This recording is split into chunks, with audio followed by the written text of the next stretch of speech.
Et à très bientôt. Je te laisse, mon cher Philippe. Merci Victor. Bonjour à tous, j'espère que tout le monde va bien.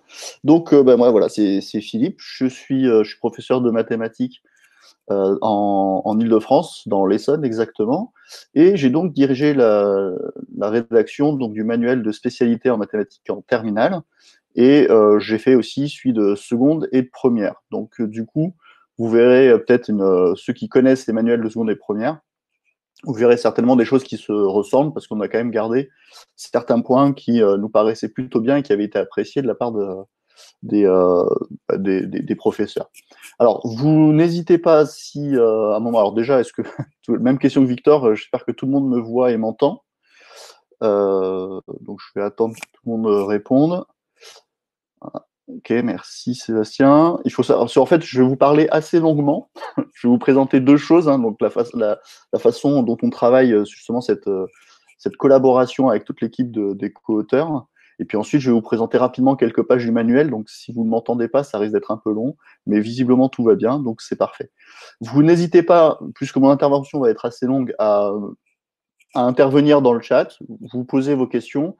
Je n'aurai pas forcément les yeux rivés sur le chat, mais je vais quand même essayer de vous répondre au fur et à mesure. Et sinon, je compte sur mes collègues pour soit vous répondre dans le chat, soit m'interrompre pour me signaler s'il y a des questions importantes auxquelles il faut que je réponde. Voilà. Alors, premièrement, comment se passe la rédaction d'un manuel? Alors, c'est vraiment toute cette structure collaborative qui est importante pour le livre scolaire.fr. Il faut savoir qu'on commence à travailler donc avec Virgile, hein, qui est l'éditeur qui s'occupe des mathématiques, et vous verrez tout à l'heure. On commence à travailler sur sur le manuel de terminale, à peu près au mois de juin. Donc ça commence à dater. Hein. On commence par déjà travailler sur la structure des chapitres, qu'est-ce qu'on pourrait mettre dans ce manuel ou pas, comment on pourrait élaborer les différents chapitres. On commence à travailler aussi à former l'équipe d'auteurs. Euh, voilà, alors il faut savoir que chaque auteur est accompagné d'un binôme, qu'on appelle souvent le super co-auteur ou l'auteur harmonisateur. Donc on essaie d'organiser cette petite équipe, on leur demande s'ils ont des chapitres qu'ils préféreraient faire ou pas. Bon voilà, on organise un peu tout ça. Une fois qu'on a le BO, on a eu de la chance, on a réussi à avoir le BO assez tôt, entre guillemets, notamment au mois de juillet, on peut définitivement calibrer nos chapitres, dire combien de chapitres on va faire, comment on va découper ce programme. Si vous avez regardé rapidement, vous avez dû voir que on a essayé de découper en plein de petits chapitres, les plus petits possibles, pas trop non plus, pas faire des chapitres trop courts, mais suffisamment découpés pour permettre après à chacun de s'organiser, d'organiser sa progression comme il l'entend. Et une fois que tout ça est fait, on lance les auteurs sur leur chapitre, donc chacun a son chapitre à travailler, et en fait on travaille sur des documents partagés sur Internet, ce qui permet à tout le monde, à tous ceux qui ont accès à ces documents, de faire des commentaires, de les modifier, de les rédiger, etc. Donc tout ce travail-là pour les auteurs se passe au mois d'août. Donc il faut savoir que le livre scolaire, c'est nos premiers manuels au lycée, donc on est vraiment complètement inédit, hein, c'est 100% inédit, donc je félicite déjà les auteurs pour tout le travail qu'ils ont fait, hein, parce que créer un chapitre de bout en bout, c'est pas évident quand on part de rien. Et le rôle des super co-auteurs est là aussi, hein, c'est qu'ils sont là pour aider les auteurs. Si les auteurs commencent à être en manque d'inspiration, ils sont là pour tester des exercices un petit peu en avant-première, ce genre de choses. À ce moment-là, moi j'interviens aussi pendant le mois d'août, hein, on échange beaucoup avec les auteurs, par mail, par message, on se téléphone. On fait pas mal de communication sur les documents. On essaye voilà, d'avoir un chapitre le plus propre possible pour arriver au mois de septembre. Alors, au mois de septembre, on laisse la rentrée se faire un petit peu. Et puis après, là, on a toute une communauté de co-auteurs que vous connaissez peut-être si vous avez parcouru les livres. Hein. Vous voyez qu'on a une double page d'auteurs. C'est pas une double page pour le plaisir ou une double page publicitaire. Hein. Toutes ces personnes que vous voyez inscrites ont toutes participé à la relecture au mois de septembre. Donc, on partage tous nos documents, tous nos chapitres aux relecteurs, à tous ces co-auteurs, et ils nous font leur retour, tous les retours qu'ils veulent. Ils peuvent nous dire c'est trop facile, c'est trop difficile, qu'est-ce que c'est que cet exercice, mais là c'est hors programme, pourquoi vous n'avez pas mis ça, etc. Donc c'est des retours hyper intéressants parce qu'on a vraiment les avis de pas mal de monde. Hein. C'est des gens qui viennent de partout en France et même en dehors de la France. France métropolitaine et dom-tom évidemment, mais même les lycées français qui sont à l'étranger. Et du coup, chacun a un petit peu sa sensibilité, son regard qu'il a par rapport aux élèves qu'il a l'habitude d'avoir. Donc, certains ont des élèves qui ont des facilités, d'autres sont dans des établissements difficiles. Donc, voilà, c'est toujours des retours assez intéressants à avoir parce que ça permet de calibrer un petit peu les chapitres, les exercices. Donc, on essaye d'en donner un peu pour tout le monde, hein. On laisse des exercices simples pour que tous les élèves puissent réussir progressivement. Et puis, on essaye quand même de mettre des exercices parfois un peu plus compliqués pour s'assurer que tout le monde, tous les élèves aient suffisamment à manger, on va dire, entre guillemets. Donc, voilà, donc c'est tout un calibrage assez compliqué à mettre en œuvre, mais hyper intéressant, puisqu'on a donc tous ces retours-là.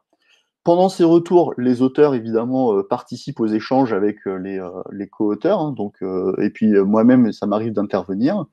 On répond aux questions, notamment quand ils comprennent pas trop pourquoi on a fait tel ou tel choix. On essaie de s'expliquer. Et si vraiment on n'est pas convaincant, c'est que notre choix n'était pas le bon.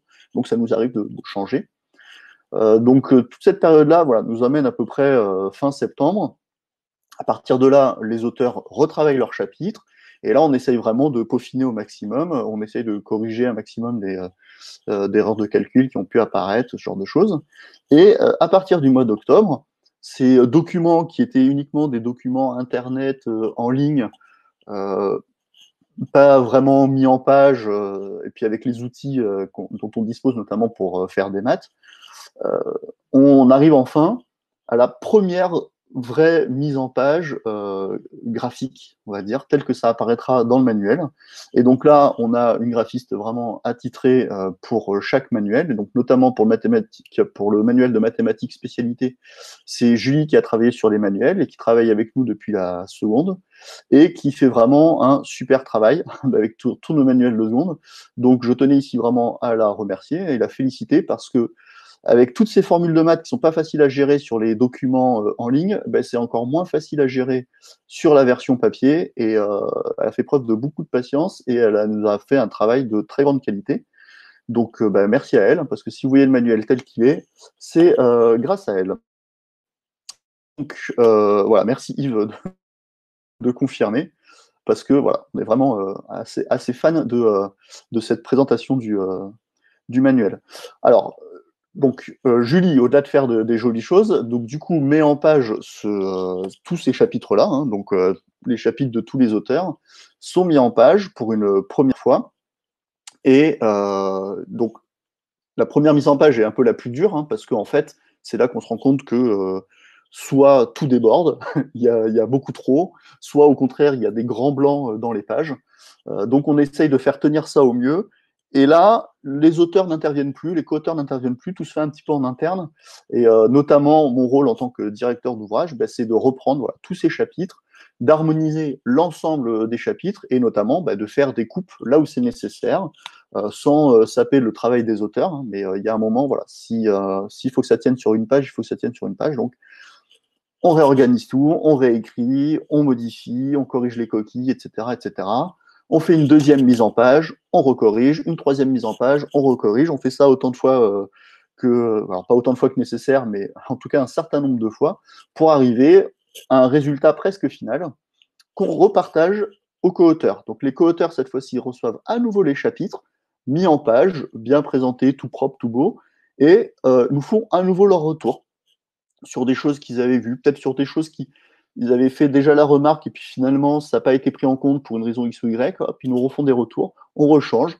Les auteurs, même chose, ils voient apparaître leurs beaux chapitres mis en page, c'est assez émouvant pour eux, c'est émouvant pour nous, donc encore plus pour eux qui ont bossé dessus. Euh, et pareil, ils font des retours, finalement, cette définition pas terrible, cette propriété pas terrible, j'ai relu le programme, finalement, ça, c'est pas trop comme ça, etc. Bon, voilà, on rediscute. On ne corrige pas évidemment tout le manuel, hein, c'est des corrections qui sont à la marge. Si on a bien fait le travail, normalement, tout a été fait avant. Mais ça permet, voilà, notamment aux co-auteurs, de faire de nouveau des retours et de modifier un peu tout ça. Donc, toute cette phase de relecture, là, je vous en parle en 5 minutes, mais en fait, ça a quand même lieu entre à peu près octobre et février. Et arrivé en février, voilà, on finalise tout ce qu'il faut, on finalise les dernières petites pages, le sommaire, la page des auteurs, les corriger en fin du manuel, ce genre de choses. Et ensuite, on est un peu stressé parce qu'on envoie tout ça à l'imprimeur et on attend gentiment que les spécimens arrivent dans les lycées et que ça vous plaise évidemment. Voilà pour cette présentation, alors évidemment très très rapide, mais qui présente globalement l'aspect collaboratif. Alors j'oubliais quelque chose quand même, vous avez pu jeter un œil peut-être au manuel terminal, vous avez vu que dans la page des auteurs, on a ce qu'on appelle un comité scientifique, qui est très important pour nous, parce qu'il y a quand même plusieurs personnes dans ce comité qui ont plusieurs fonctions différentes. Il y a notamment alors, des inspecteurs. Il nous a paru important d'avoir leur opinion, notamment sur l'interprétation des programmes. Donc il faut savoir que les inspecteurs interviennent en même temps que les co-auteurs dans la relecture collaborative et ils nous donnent leur opinion sur l'interprétation des programmes qu'on a pu faire. Vous avez dû voir que les programmes de terminale n'étaient quand même pas toujours hyper précis, donc il peut y avoir plusieurs interprétations possibles. Donc les inspecteurs nous ont aidés là-dessus.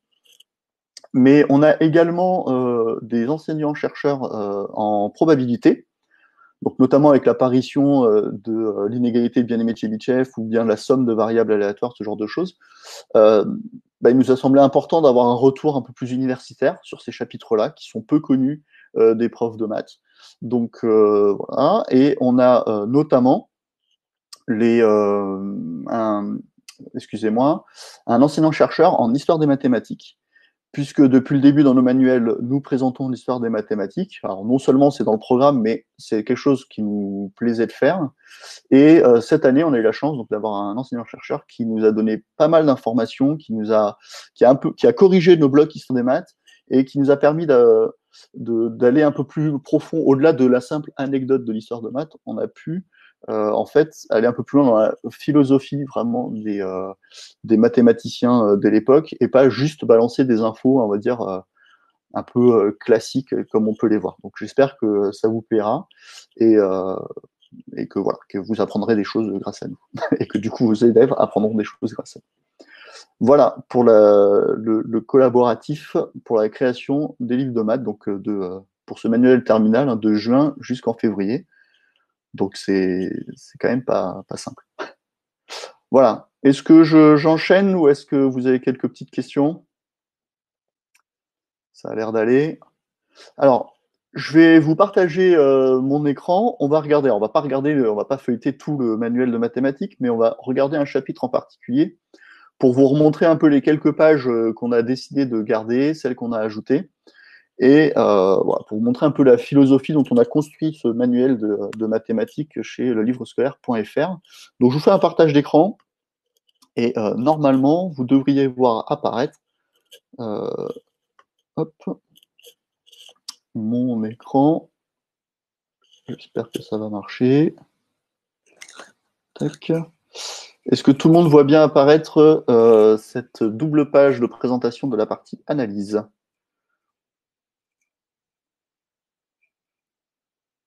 Alors oui, pour Delphine, merci. Tac. Parfait. Bien, alors je continue. Alors, donc là encore, hein, je me répète, mais ceux qui connaissent les manuels de seconde et première, vous voyez qu'il y a des choses qui ne changent pas, et puis d'autres qui vont bouger un petit peu. Donc notamment cette double page, donc vous savez qu'en terminale, on a trois parties, hein, on a algèbre, géométrie, analyse et probabilité.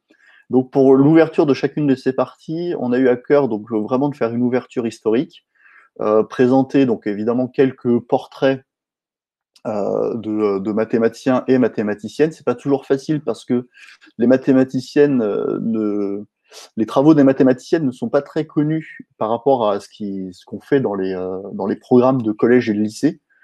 Mais du coup, on a quand même essayé de les mettre en valeur, justement parce qu'elles sont trop souvent oubliées. Évidemment, des documents authentiques. Quelques questions pour essayer de valoriser ces pages d'histoire des maths pour que les élèves lisent ces pages-là de façon un peu plus attentive, et une frise chronologique pour bien montrer à quel point en fait, les recherches mathématiques en analyse, on n'a pas développé ça en 10 ans, ça s'est vraiment fait sur une très très très large période. Donc voilà, donc la frise chronologique nous paraissait essentielle. Pour ceux qui souhaitent utiliser le manuel numérique, il existe également une frise interactive dans notre manuel numérique, dont Virgile vous parlera peut-être tout à l'heure. Donc voilà, donc cette double page d'histoire des maths, d'analyse. La nouveauté en terminale, c'est que si vous tournez la page, vous avez une, s'il veut bien, oui, vous avez une deuxième double page d'histoire des maths. Ouais, donc on était bien à la page 123, je suis maintenant à la page 124, 124, 125. Alors ça c'est nouveau et en fait on a vraiment voulu mettre davantage d'histoire des maths. En fait ce qui manquait dans l'histoire des maths c'est vraiment des activités liées aux histoires des maths, essayer de montrer aux élèves comment on pouvait faire des maths à l'époque et comment réussir à le transposer par rapport à nos besoins actuels et par rapport à leurs connaissances. Donc évidemment en changeant un peu la façon d'écrire les choses, la symbolique, etc. Donc dans chaque partie, en plus de la présentation historique, on a deux activités d'histoire des maths, là encore avec des documents authentiques, et quand on n'a pas les documents authentiques, on essaye de retranscrire au mieux euh, la façon dont les choses se sont passées. Donc voilà, donc ça c'est une page qui nous plaît bien, et c'est là où donc on a été beaucoup aidé par notre enseignant-chercheur, que je tenais à remercier aussi, voilà, du nom de Alain Bernard, et l'auteur Dominique Di Luca, qui ont vraiment fait un super boulot là-dessus, donc merci à eux. On arrive enfin à une page de présentation de chapitre assez classique, donc je ne vais pas aller très très loin, mais bon, des exercices d'ouverture à gauche, une image d'ouverture sur la droite. On a essayé de choisir des images assez originales et assez belles, donc j'espère qu'elles vous plairont. Des activités, hein, là encore une structure assez classique. Avant de faire le cours, on a souvent une petite activité de découverte.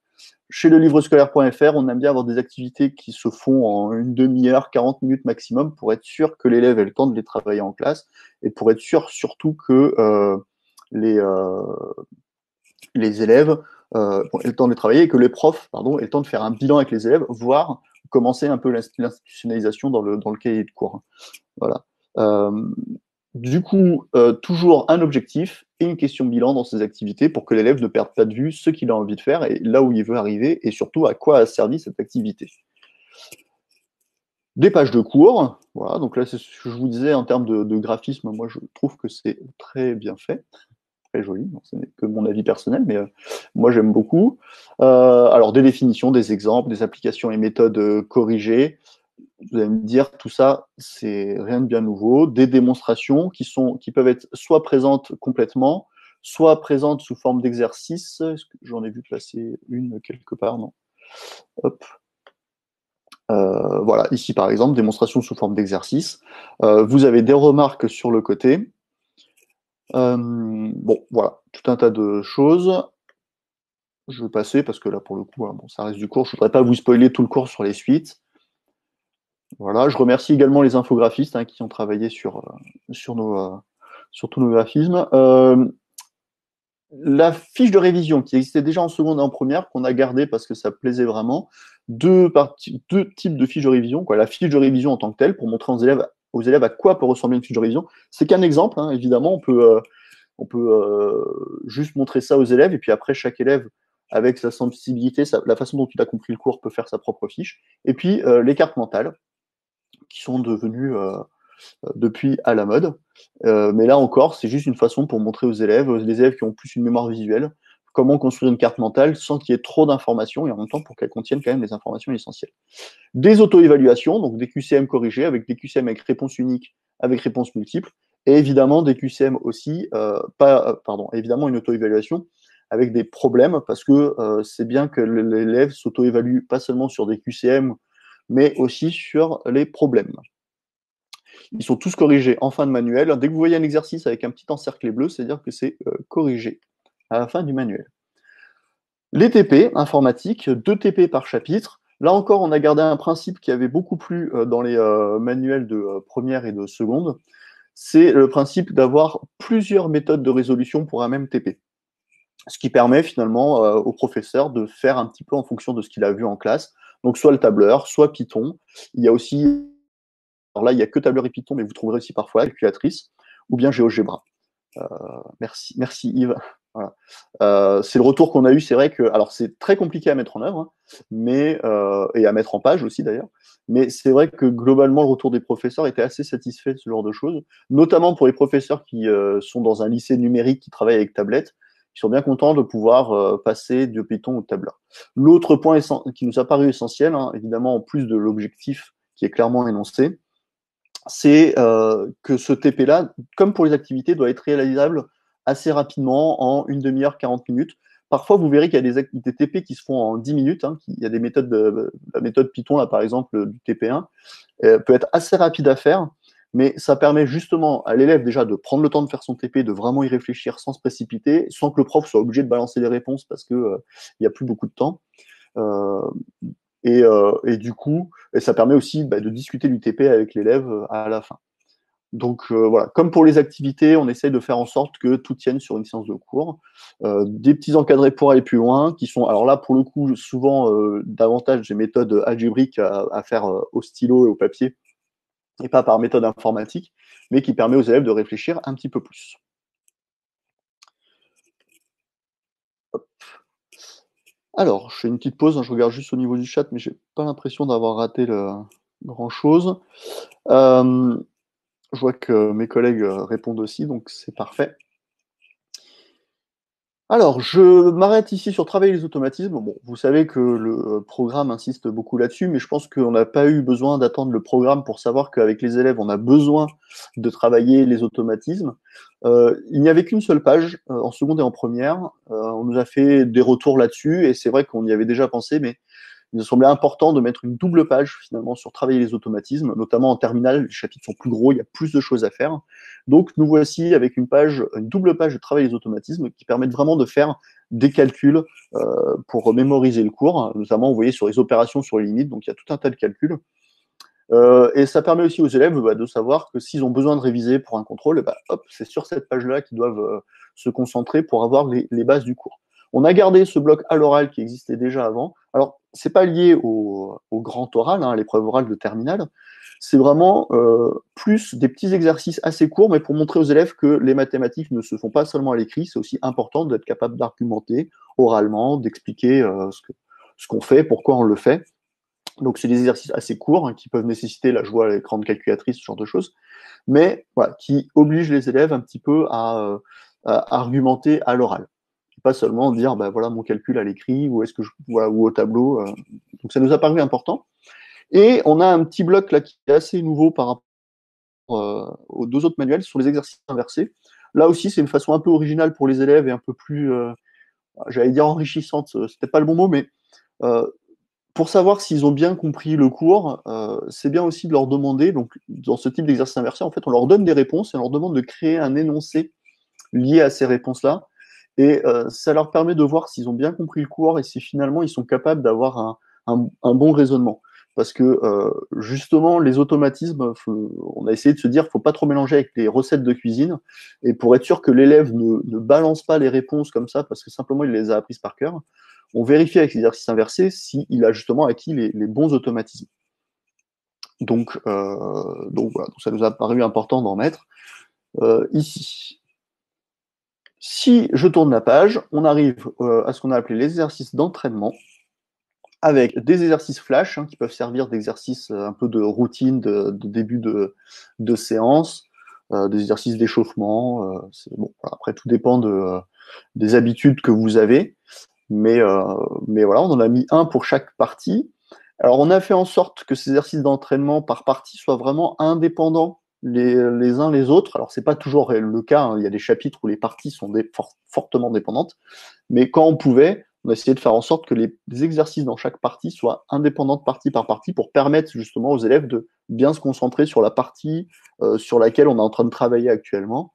De façon même plus générale, nos chapitres sont de préférence indépendants les uns des autres. Par exemple, là, dans ce chapitre sur les suites, vous ne verrez pas apparaître d'intégrale, vous ne verrez pas apparaître de cosinus ou de logarithme népérien, sauf si on en a laissé s'échapper un ou deux, mais normalement, ce chapitre-là est complètement indépendant des autres chapitres, ce qui vous permet de le faire quand vous voulez durant l'année. Vous allez me dire, bah oui, mais du coup, comment on fait les suites d'intégrales, comment on fait des suites avec Hélène, etc. Eh ben, c'est notre petite particularité chez U Scolaire qu'on a fait dès nos manuels de seconde, c'est qu'on a à la fin du manuel une partie réservée à des exercices transversaux qui mélangent plusieurs chapitres, voire même plusieurs parties. Donc vous pouvez très bien voir des exercices qui mélangent à la fois de la géométrie des probabilités ou de l'analyse et des probabilités, et donc notamment qui mélangent les chapitres. Donc, du coup, vous faites votre chapitre sur les intégrales, vous faites votre chapitre sur les suites, n'importe quand durant l'année, et quand vous voulez, quand vous pouvez, hop, vous pouvez regarder ces exercices transversaux et aller piocher dans les exercices qui mélangent, par exemple, intégrales et suites. Et quand vous allez faire les exercices sur les suites, vous n'allez pas être embêté parce qu'il y aura un exercice avec, à la fin, une dernière question sur une intégrale ou sur ln, alors que vous n'avez pas du tout travaillé dessus. Donc ça, c'était quand même important pour nous depuis la seconde. Ça a été globalement apprécié, donc on a poursuivi cette méthode-là. Vous avez les ronds rouges, verts, orange pour les parcours de différenciation qu'on voit dans la première page d'exercice ici. Ce sont des indications, évidemment, il n'y a pas d'obligation à suivre. Mais ça permet de différencier un petit peu par rapport à vos élèves. Vous avez évidemment des exercices Python, vous avez les compétences, alors la compétence principale, on va dire, dans chaque exercice qui est indiqué. Évidemment, les compétences sont très dépendantes les unes des autres, mais on a essayé quand même de mettre en avant la compétence qui nous paraissait la plus essentielle dans les exercices. Donc, vous les voyez apparaître. Donc, les exercices flash, comme vous disais, au début de chaque partie. Hop, voilà.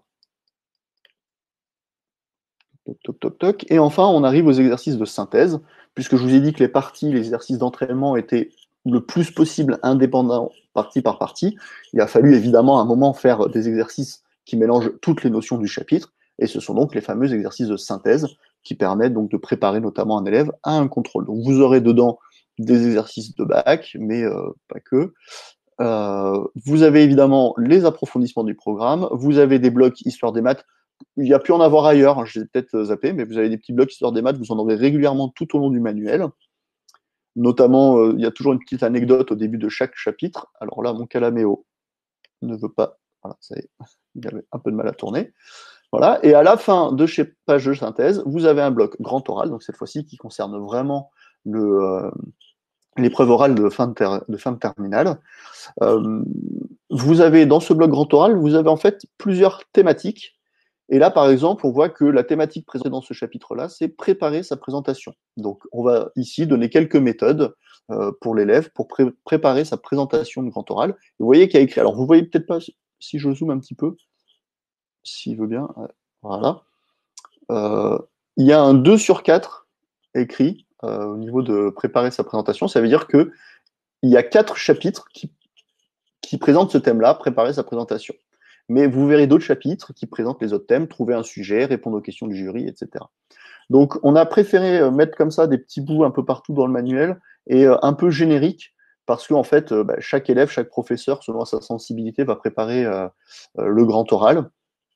Et donc, il nous a semblé plus opportun de présenter quelques petites méthodes comme ça, plutôt que d'être vraiment très très précis. Vous verrez en début de manuel aussi quelques pages sur le grand oral. Hop. À la fin d'un chapitre, on a préparé cette fois-ci l'épreuve écrite du bac avec un exercice guidé dont le corrigé est en ligne. Donc on a évité de mettre le corrigé sur la page de droite pour éviter que les élèves regardent directement le corrigé. Un bloc qui nous a paru important, c'est comment répondre aux questions du bac. Donc on a mis quelques questions du bac qui peuvent apparaître, celles qui nous paraissent pas les plus importantes, mais en tout cas celles qui reviennent le plus régulièrement. C'est évidemment pas les seules questions qu'on peut avoir le jour du bac, mais voilà, on a repris les sujets de bac et on s'est dit, ces questions-là reviennent quand même assez régulièrement. Donc, on a fait un petit focus dessus pour les élèves, se dire, bon, alors attends, ça, il faut absolument que je sache le faire. Et puis, on a mis voilà, des exemples de sujets de bac. Là, pour le coup, rien de bien compliqué. On ne sait pas trop ce que sera cette épreuve écrite du nouveau bac, mais en mathématiques, on sait quand même que ça restera des exercices assez classiques. Et voilà, on arrive à la fin de ce chapitre-là. Alors, il me reste 2 dernières pages à vous montrer très très rapidement, mais je ne sais pas si vous avez des questions entre-temps sur ce que je viens de vous présenter. Voilà, je suis allé assez vite. Je vous invite de toute façon à bien regarder le calaméo et à pas hésiter à faire des retours si vous en avez. Je pense que Victor, par exemple, pourrait vous mettre l'adresse mail à laquelle vous pouvez nous écrire. Alors, le principe des exercices inversés, c'est permettre aux élèves de réfléchir un peu autrement. Je vais justement revenir. Calaméo n'est pas très réactif aujourd'hui. Par exemple, sur les limites de suite, on a souvent tendance à dire voici une suite, calculez la limite. Voici une suite, calculez la limite. Voici 3 suites qui sont encadrées de telle façon. On utilise le théorème des gendarmes, etc., etc. Bon, bah dans le principe de ces exercices inversés, j'essaye de zoomer. Je ne sais pas si vous allez bien voir. Voilà. C'est de faire l'inverse. C'est-à-dire que on vous donne des limites, essayez de trouver une suite qui a cette limite-là. Donc, par exemple, l'exercice 38, c'est voilà, on a une limite qui est égale à 4. Essayez de trouver 5 suites dont la limite est égale à 4. Voilà. Et on va voir si l'élève a compris, mais comment est-ce que je peux arriver à une limite qui est égale à 4? Alors évidemment, si je commence avec du m carré plus 4, bon, ça va pas marcher. Bon, donc du coup, comment obtenir cette limite égale à 4? Et ça l'oblige à réfléchir un petit peu autrement sur son cours. Pareil pour l'exercice 39, où en gros, on leur fait utiliser le théorème des gendarmes, on leur demande d'inventer un peu les limites sur le théorème des gendarmes, les suites sur le théorème des gendarmes. Voilà, on a fait ça pour chaque chapitre. Ça donne des idées. Peut-être que les professeurs trouveront d'autres idées, mais en tout cas, ça nous a paru être une méthode assez intéressante sur ça, pour confronter les élèves un peu à leur connaissance du cours. Alors, ce n'est pas des exercices très compliqués, puisqu'on est dans la page automatisme. Alors, j'essaie de revenir En fait, je voudrais vous montrer la fin de la partie géométrie, qui naturellement arrive juste avant la partie analyse. Puisqu'il y a quand même des choses qui ont disparu par rapport au manuel de seconde et de première, c'est qu'on avait dans chaque chapitre des pages de travail en groupe, qui permettaient aux élèves de travailler en groupe, et de travailler en groupe, on va dire, de façon un peu constructive, puisque chaque élève du groupe avait quelque chose à faire. Et moi-même, de mon expérience, je me suis rendu compte que le travail en groupe, ça marchait pas toujours très bien, parce que il y a des élèves qui se tournaient les pouces. Quand les groupes étaient un peu hétérogènes, l'élève qui avait des difficultés faisait pas grand-chose. Et à l'inverse, il y avait aussi de très bons élèves qui voulaient tout faire tout seuls et qui ne voulaient pas travailler en groupe. Donc, on avait créé ces pages-là de travail en groupe qui ont disparu de chaque chapitre, mais par contre qu'on a remis à la fin, à la fin de chaque partie, en travailler ensemble. Donc, vous en verrez apparaître à la fin de chaque partie. Et en maths experte, vous verrez Vincent qui vous fera une présentation aussi de ces pages-là. Et vous avez aussi des pages de bac, là aussi. Je vous ai montré tout à l'heure des pages d'épreuves de bac, mais qui ne concernaient qu'un chapitre. Mais à la fin de chaque partie, vous avez des pages de bac qui concernent tous les chapitres d'une partie. Ce qui est en fait quand même plus logique et plus cohérent avec les types d'exercices qu'on peut voir. Voilà, là j'ai définitivement terminé de parler.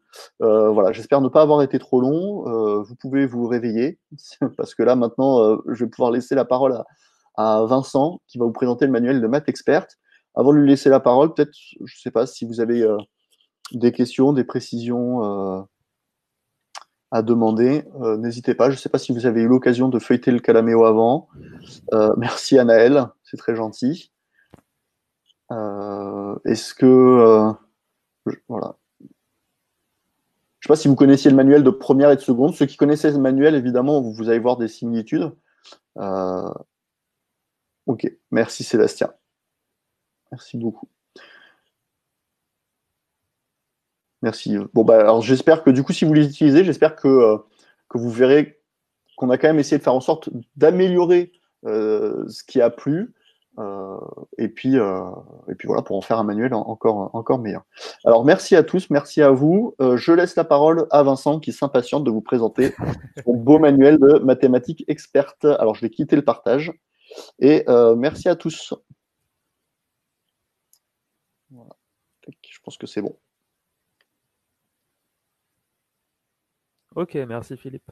Alors déjà, un premier test, est-ce que tout le monde m'entend? Ouais, ok, super. Alors du coup, comme vous le savez, je m'appelle Vincent et du coup, j'ai dirigé le manuel de mathématiques experte que je vais vous montrer là tout de suite. Je vais faire une présentation assez similaire à celle que Philippe vient de faire, en allant un petit peu plus vite parce qu'on a récupéré un peu essentiellement la même structure. Donc voilà, normalement, le Calaméo arrive à l'écran. Donc voici la couverture. Et ce manuel a été mis en page, non pas par Julie pour cette fois-ci, mais par Chloé.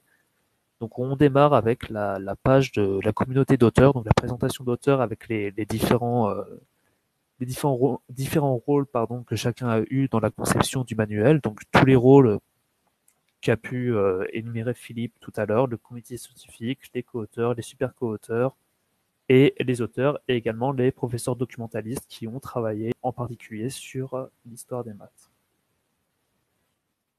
Une petite partie de présentation, on arrive rapidement au sommaire. Donc là, on travaille sur le programme de mathématiques experte qui est donc décomposé en 3 parties dans le bulletin officiel: les nombres complexes, l'arithmétique et la partie graphes et matrices. Alors, on a décidé de vous présenter simplement la première partie, nombres complexes, puisque de toute façon, partie 2 et partie 3 reprennent un peu la même structure.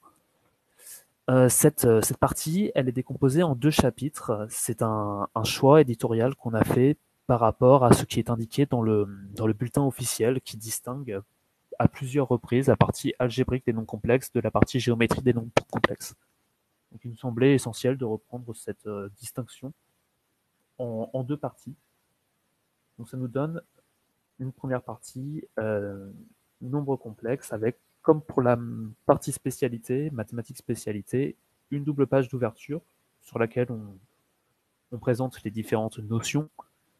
Suivent ensuite 2 pages, une double page d'activité d'histoire des mathématiques, et ensuite les chapitres à proprement parler. Et je vais plutôt vous présenter le chapitre 2, histoire d'avoir les pages supplémentaires qui s'ajoutent à la fin.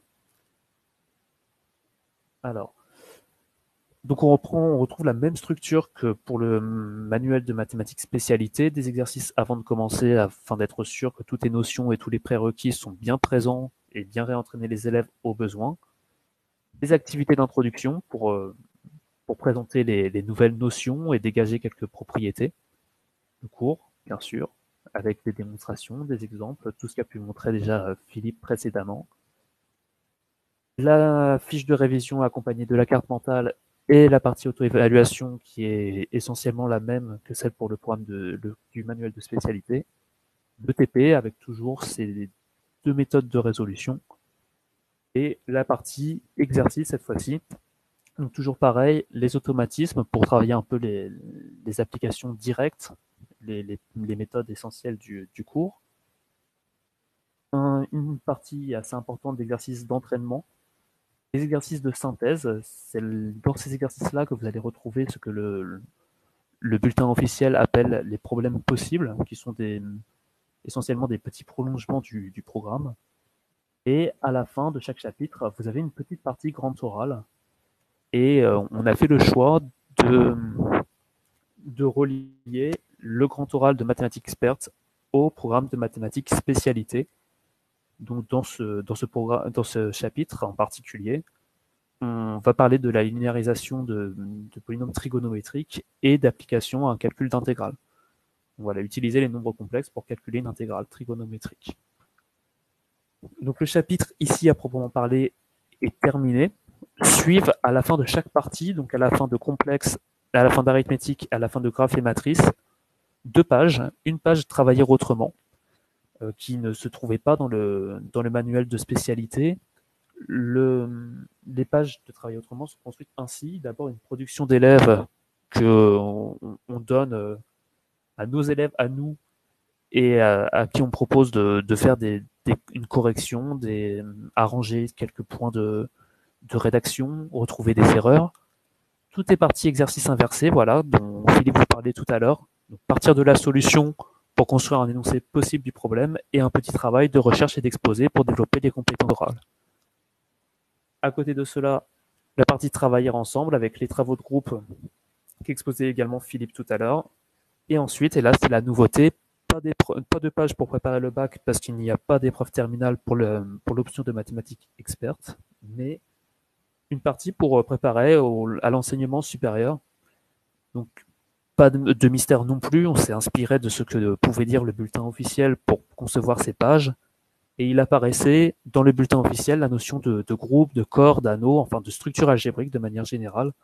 Donc on a proposé ici une première approche accessible en terminale de la notion de groupe. Donc c'est 2 doubles pages qui terminent chacune des parties. Donc là nous sommes donc sur les complexes, nous travaillons sur les groupes comme le groupe des nombres complexes de module 1 ou des racines de l'unité par exemple. Les similitudes dans le deuxième point, et on termine cette partie vers le supérieur avec des problèmes de concours donc, qu'on a souvent retravaillé ou pour lesquels on a donné quelques indications pour que ce soit faisable pour des élèves de terminale. Voilà, donc vous pouvez constater qu'on retrouve une structure essentiellement commune. On a essayé de penser tout cela en termes de collection. Et du coup, il y a énormément de similarités entre les deux manuels. Voilà, je ne sais pas si vous avez des questions sur le manuel de mathématiques expert en particulier. Voilà, super. Donc je vais laisser à Sébastien, peut-être.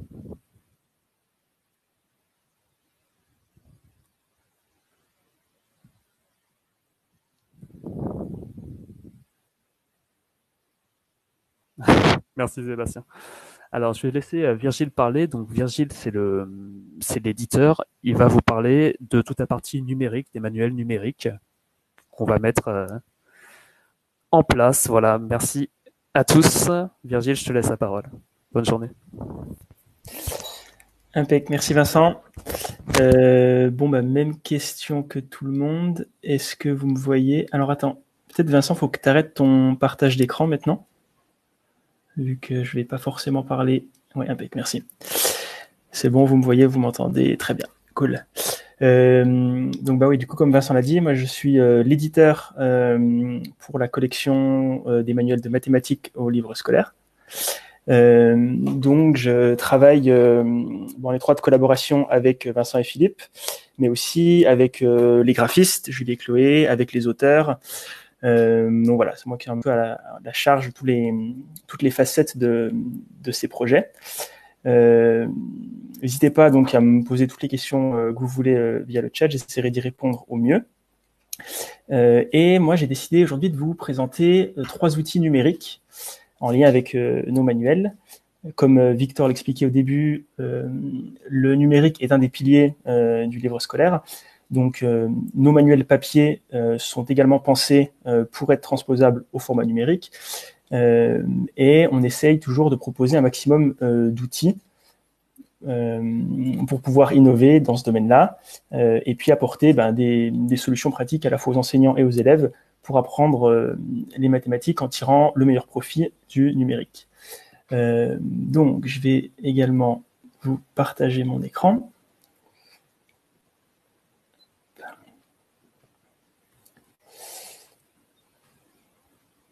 Voilà, donc là, normalement, vous devez voir mon écran avec notamment une console Python. Est-ce que c'est bien le cas?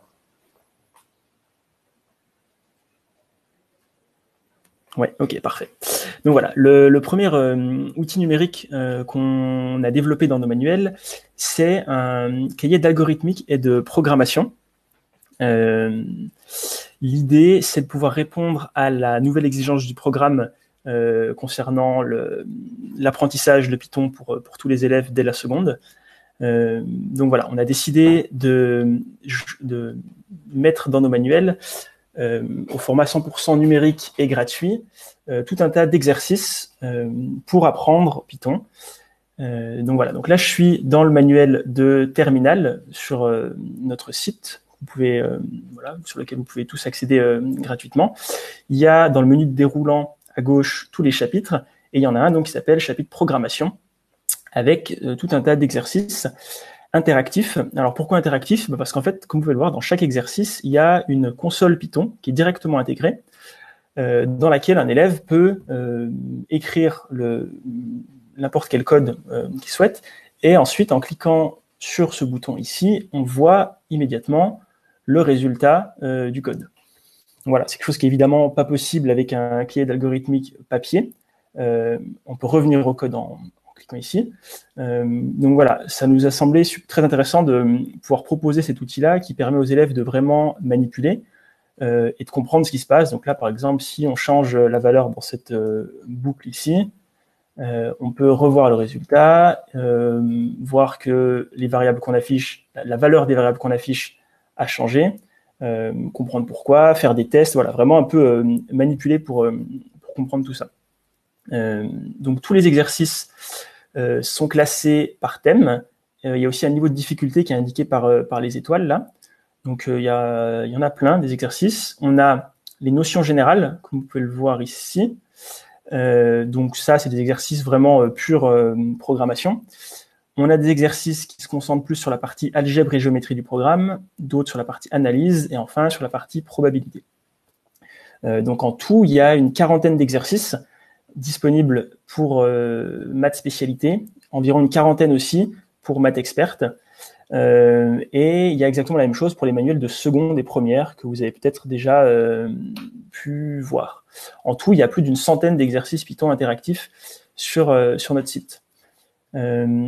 En plus de ces exercices interactifs, il y a des fiches de cours qu'on peut télécharger. Donc pour chaque exercice, par exemple, là, celui-ci, affectation de variables, en cliquant ici, ça m'ouvre une fenêtre avec une fiche qu'on peut ensuite télécharger au format PDF avec les notions qui sont nécessaires pour réaliser cet exercice. Donc voilà, il y a des exemples qui sont donnés, les rappels de la syntaxe qu'on utilise en Python, tout ce genre de choses. Et donc voilà, il y en a plein. Tout en haut, là, vous trouvez un petit sommaire avec toutes les fiches de cours qui existent. Voilà, une dernière petite chose aussi, dans notre console Python, en cliquant sur ce bouton ici, on a la possibilité de télécharger le code qu'on vient d'écrire, si on veut le sauvegarder, l'envoyer à son professeur, par exemple. Et il y a aussi un mode d'affichage en mode blanc, qui est peut-être plus pratique des fois pour de la vidéoprojection, par exemple. Donc voilà, il y a la possibilité de changer le mode d'affichage également. Voilà, est-ce que vous avez des questions sur ce premier outil numérique que je viens de vous présenter? Si c'est le cas, n'hésitez pas, hein, comme d'habitude, à écrire dans le chat. Alors, peut-être une question. Ah ouais, et donc aussi, il existe je vous les mettrai dans le chat tout à l'heure, il existe des mini-liens qui permettent d'accéder très facilement et très rapidement à ces contenus, qui sont aussi écrits, on les a écrits cette fois sur la couverture des spécimens que vous allez recevoir. Donc voilà, il y a ces mini-liens qui existent pour accéder à ces contenus. Le deuxième outil que certains connaissent peut-être, c'est le module GeoGebra. Donc là, toujours dans le manuel de terminal, dans le chapitre 2, il y a un TP sur la section d'un cube par un plan. Et ben, dans la version numérique de ce TP, juste après l'énoncé, on a tout de suite un module GeoGebra qui est directement intégré. Et voilà, donc toutes les fonctionnalités de GeoGebra sont directement accessibles. Donc si je veux tracer un cube par exemple, et ensuite tracer un plan dans ce cube, voilà, je peux tout de suite le faire, je peux manipuler, je peux voilà, tester tout ce que je veux.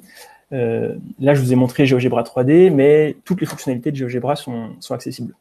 Donc voilà, ça permet de pouvoir travailler en ayant sur la même fenêtre l'énoncé, garder tout sous les yeux. Ça peut aussi permettre à un professeur de, pareil, faire cet exercice ou ce TP en classe en vidéo projetant ces contenus-là. Donc voilà, ça c'est directement intégré dans le manuel. S'il n'y a pas d'autres questions, je vais vous présenter le dernier outil qui concerne le grand oral. Donc là, encore une fois, dans ce menu déroulant à gauche, il existe aussi un chapitre sur le grand oral. Et donc, quand on l'ouvre, on voit une première page pour se préparer au grand oral. Voilà, donc quand on arrive ici, c'est tout un ensemble de contenus spécialement dédiés à la préparation de cette nouvelle épreuve, qui, on l'imagine, va être un petit peu stressante pour les élèves, peut-être aussi pour les professeurs. C'est quelque chose de nouveau pour tout le monde. Donc voilà, on a essayé à notre échelle d'apporter des outils et des ressources pour aider les gens à se préparer à cette nouvelle épreuve. Donc, qu'est-ce qu'on retrouve quand on arrive ici? Eh bien, tout d'abord, un enregistreur audio. Donc, simplement en cliquant ici, ça lance l'enregistrement. Et donc, vous voyez là qu'il y a le site qui est en train d'enregistrer tout ce que je suis en train de dire. Une fois que j'ai terminé, par exemple, de répondre à la question sur laquelle je veux m'entraîner, je peux appuyer sur pause. J'ai le choix d'effacer mon enregistrement pour recommencer si je ne suis pas satisfait, ou je peux le réécouter ici. Donc voilà, là, il y a mon enregistrement qui est fait. Je peux, en décalant ces barres grises, sélectionner éventuellement uniquement une partie de ce que j'ai dit. Si, par exemple, au début ou à la fin, je me suis trompé, c'est pas ce que je voulais dire, etc. Je peux me réécouter donc, et ensuite je peux partager cet audio de deux façons. Je peux télécharger le fichier en MP3, donc voilà, il sera directement enregistré dans mon ordinateur, ou je peux aussi, ça c'est quelque chose qui peut être utile pour les professeurs, générer un lien. Donc en gros, quand je clique là-dessus, voilà, ça me fait tout de suite un lien que je peux envoyer à une personne, et la personne, quand elle cliquera sur ce lien, ça lancera immédiatement le téléchargement du fichier. Donc voilà, c'est quelque chose, je pense, qui peut être intéressant. Si vos boîtes mail sont un peu surchargées, ça évite d'avoir trop de pièces jointes qui peuvent être lourdes. Donc voilà, vos élèves ont juste un lien à vous envoyer, et vous, quand vous cliquez sur le lien, ça lance le téléchargement sur votre ordinateur. Voilà, en plus donc de cet enregistreur audio, on retrouve un peu plus bas tout le sommaire de la partie méthodologie que Philippe vous a présenté. Donc, pour rappel, dans chaque chapitre, il y a un point sur la méthodologie appliqué avec un exemple concret lié au chapitre en question. Donc on retrouve ce petit sommaire ici. Donc voilà, on voit par exemple pour préparer sa présentation, il y a un premier point pour mener des recherches sur votre sujet, un deuxième point, déterminer les points importants à aborder, etc., etc. Il y a aussi une page de présentation générale de l'épreuve.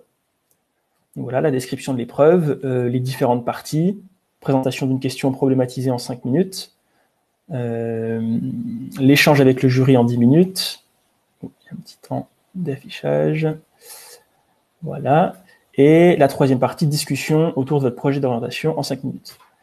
Et les attentes du jury récapitulées dans un petit tableau pour que chacun puisse un peu s'auto-évaluer. Voilà, et pour finir, alors ça on l'a mis, mais c'est pas encore complété malheureusement, mais ça le sera bientôt, il y a toute une banque de sujets qui sera disponible. Donc voilà, des sujets par exemple ici, juste sur les mathématiques, ou comme je vous rappelle, le sujet de grand oral peut être en lien avec les deux spécialités de l'élève. Il y aura des exemples de sujets mathématiques physiques, sujets avec l'option mathématiques experte, parce que c'est aussi possible, et des sujets mathématiques SVT. Donc voilà, ça c'est quelque chose qu'on va compléter. L'idée c'est, donc encore une fois, de proposer un maximum de ressources aux élèves pour pouvoir leur permettre de préparer cette épreuve le plus sereinement possible. Donc voilà, un petit peu ces trois outils que je souhaitais vous présenter aujourd'hui. Si vous avez des questions, j'y répondrai avec plaisir. Je vais arrêter le partage de mon écran maintenant. Voilà. Ok. Bon, bah, s'il n'y a pas de questions, c'est que j'ai été à peu près clair, alors c'est très bien.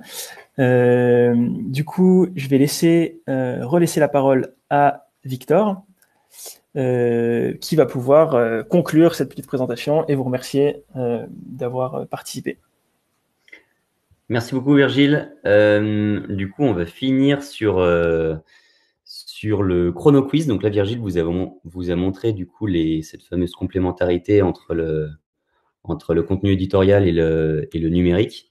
Et parmi en fait nos fonctionnalités premium, donc ça veut dire nos fonctionnalités numériques, donc interactives entre les profs et les élèves, nous avons du coup le fameux chrono quiz. Donc je vais partager mon écran exactement comme Virgile juste avant. Donc là, vous devriez voir ce qui se passe dans mon écran. Tac. Là, vous voyez donc un écran blanc avec écrit « Vous partagez maintenant votre écran ». Je vais donc être sur le manuel de mathématiques.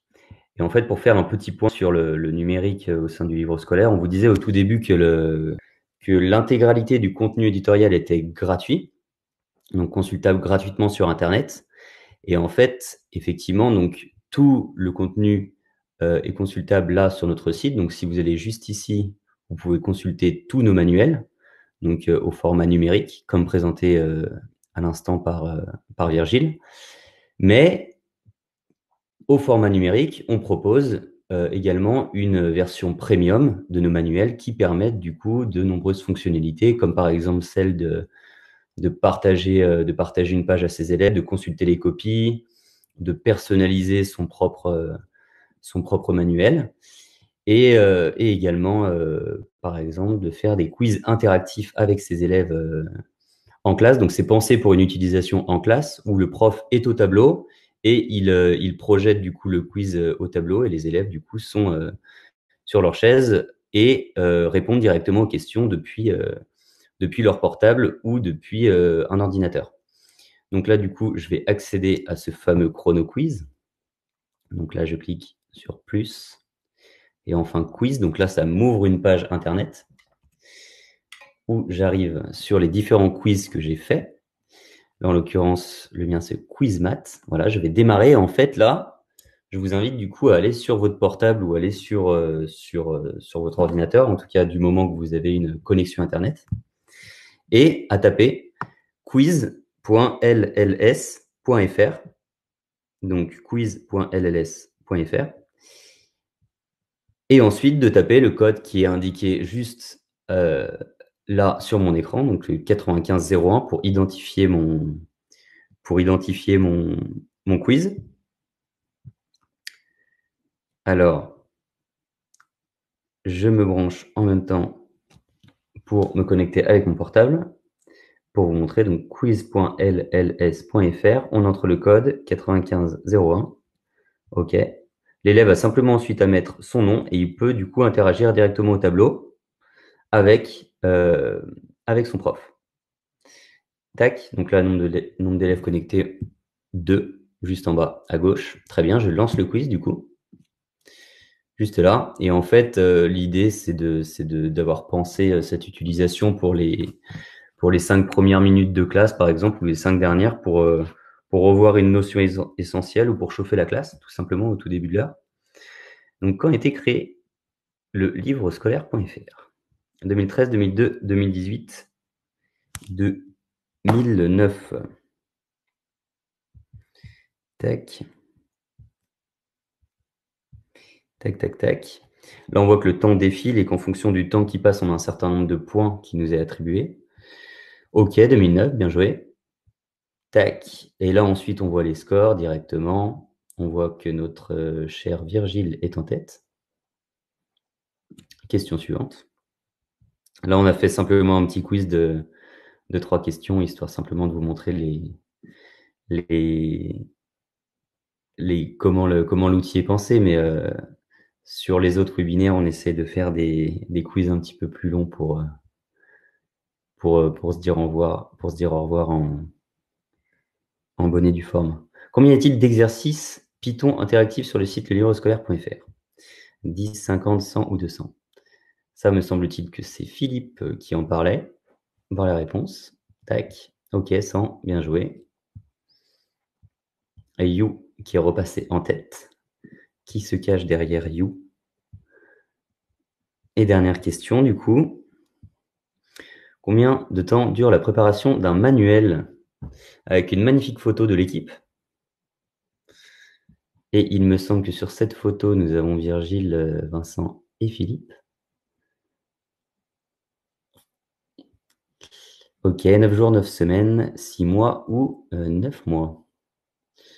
Plus que 5 secondes. Et l'idée, du coup, c'est de repenser régulièrement cet outil et d'ailleurs tous les outils numériques du livre scolaire pour pouvoir comprendre un petit peu comment vous les utilisez, pour pouvoir les repenser régulièrement. Tac, voir les scores, You. Bien joué à You, du coup. Et on voit ici que dans Statistiques, on peut du coup avoir le bilan des réponses de tous les élèves. Et on peut également exporter le contenu, donc exporter les questions sur son ordinateur en cliquant sur Exporter juste ici. Voilà. C'était pour finir sur une de nos fonctionnalités. Je vais revenir du coup dans le chat pour vous dire au revoir. Je relaisse le micro à Virgile, Vincent et Philippe pour vous dire au revoir. En tout cas, moi, je vous dis ciao. Merci à eux, en tout cas. Et puis, à très bientôt pour de nouvelles aventures. Ça marche. Au revoir tout le monde. Peut-être s'il y a des dernières questions, n'hésitez pas.